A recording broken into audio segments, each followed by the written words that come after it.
right? Which was South Africa. 'Cause I know that Jeff, he's got a certain experience in South Africa, if I'm not mistaken. Yeah, I was born in South Africa, so I did a little bit of growing up there, and then my first job out of university was actually in South Africa as well. So a country very close to my heart. Right. So I've also got some distant relatives that when I was a lad, they lived there in South Africa too. And during that time, apartheid was in full swing. Um, and I know that Nelson Mandela, he did an awful lot to try and uh, get rid of apartheid. You know, he joined the ANC in 1944, if I'm not mistaken. He was held a political prisoner for a long time. And when he eventually left the prison, he became South Africa's leader. Right? And his legacy was to be rid of apartheid. Right. Uh, However, what I'm seeing recently is apartheid in South Africa, only the inverse apartheid of what was kicking around during the 60s and 70s and 80s. So, um, firstly, I would have imagined that Nelson Mandela would be spinning in his grave, knowing if he knew that apartheid, positive apartheid, I suppose they call it, uh, is happening in South Africa. I don't know if it's rife. I don't know if uh, because the white people in South Africa only make up. I was surprised about this. They only make up 7% of the population of South Africa. I think there's about 2 million, 3 million white people that live in South Africa. And now um, you see a lot more people, white people. Not everybody can be rich. Let's be fair, right? But more recently, we've seen more poor white people living in the shanties, um, and uh, a more affluent life for whom 30 years ago, 40 years ago, you'd expect not to have such an affluent life. And I'm just wondering, because I know that you're wanting to do some business across there, you know, and I wonder if that would influence you in what's going on, actually going on in South Africa. I just touched on apartheid because that's what South Africa, for the layman's view, is what South Africa is famous for that, you know. And I just wonder what your views are of that. Yeah, so so you're absolutely right. Nelson Mandela was an absolute hero, and to go through what he did and stay the course no matter what was thrown at him, just the fortitude of the man should be applauded by all. An absolute, brilliant, and to drive towards the rainbow nation as he called it, with equality for all, absolutely brilliant. Um, Someone that some flaws within the political system that underpinned that, though. So if you look at where the ANC came from, so from being in an apartheid regime, and I don't believe we're in a reverse apartheid regime now. I'm not saying things are good, but it's markedly different from that. But if you had communism underpinning the ethos of the ANC, and the argument to the supporters of the ANC at the time, who had nothing. They weren't allowed to vote. They weren't allowed to own anything. They were basically given minimum wages. So how do you how do you sell an idea? You sell an idea that everyone will be equal, everyone will be lifted up. And as you said, not everyone can be rich, right? But you have a political system. So so first thing is you're saying that everyone is going to benefit from this, and the reality is just that's impossible to do. So the politics sold and the politics today still don't match the realities, and that's a problem. The second thing is you're coming from decades, years of being outside of the political system, having the learning and the ability to absorb how you run institutions and states. So you have the ANC coming in without an ability to, without that even in opposition, say in the UK or Brazil or across the EU, America, in the opposition, you still get to learn how the system works. You still understand, and when you come to government, you have the capacity and the capability to run the institution. And that just was never handed. That was never really taught and passed into the ANC system and the opposition. So, you know, you've had a lot of people who just didn't know how to run these things, and it's no slight on them, because you know you're coming from being absolutely downtrodden and awful apartheid to them being saying, here's the keys to the castle, run it. Very difficult to do. So my concern nowadays is where that's led to.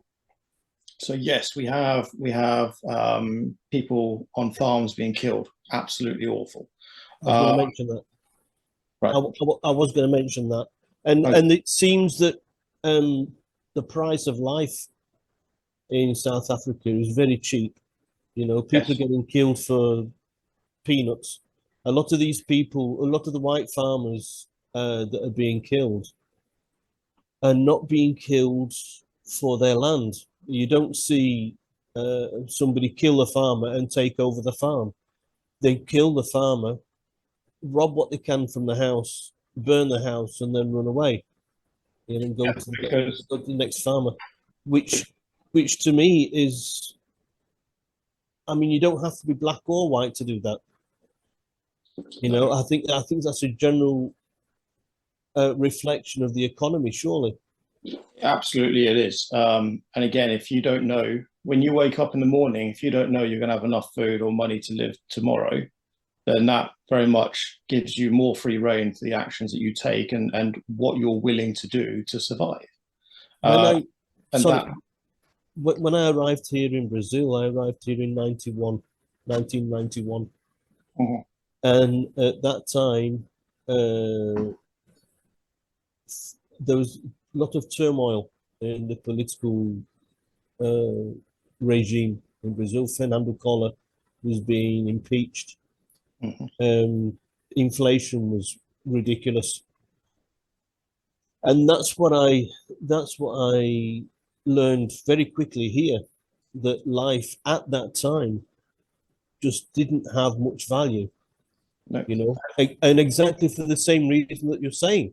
You know, you wake up in the morning and you're a father of 3 children, and you've got no job. Inflation, tomorrow the price is going to be higher than what they are today. What do you do?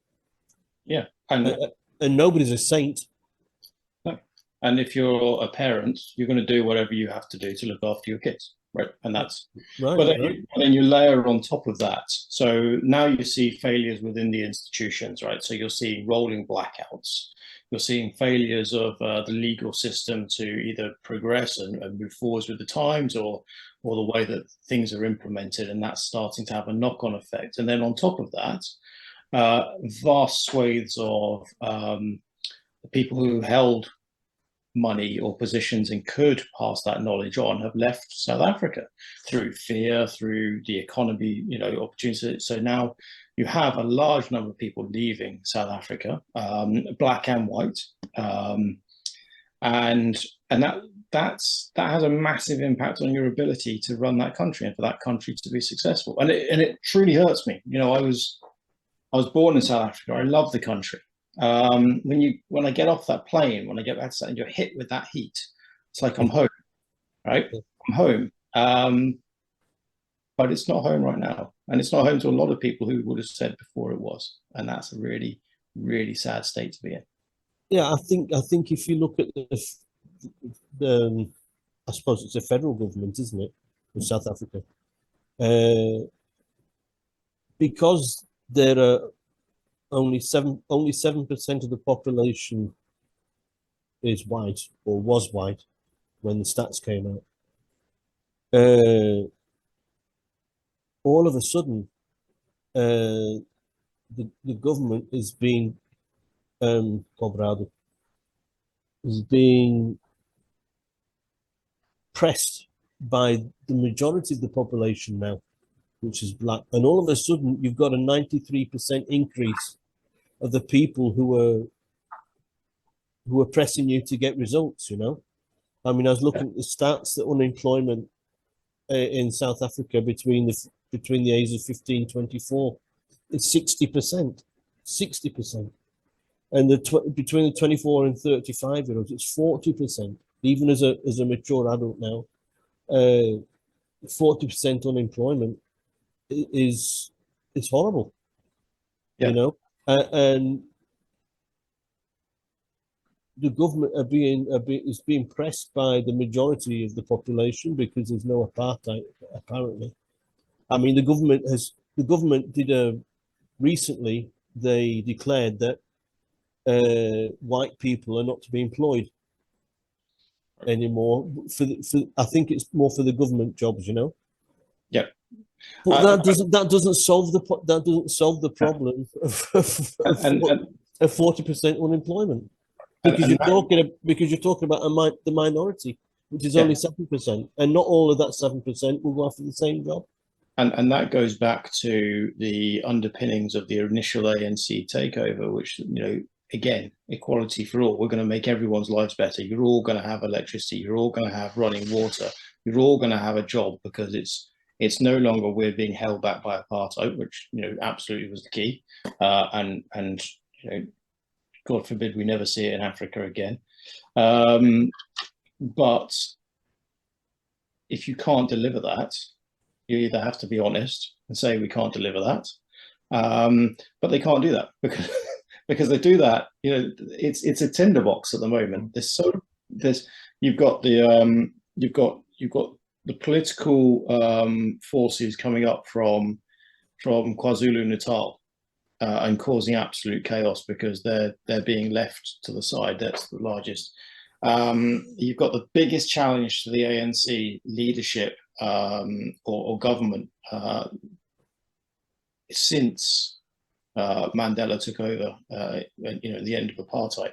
So they really are on the very edge of making this all work. And you know, where has that led? They've not helped themselves by picking, in my belief, the wrong side in the geopolitics discussion that's going on at the moment. So, you know, then most recently, South Africa has said we're going to leave the International Criminal Court so we can host Putin.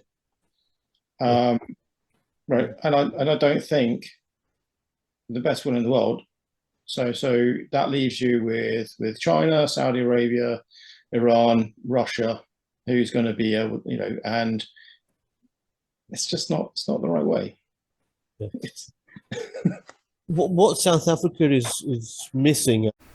If you enjoyed this discussion, can you please like, subscribe and share it?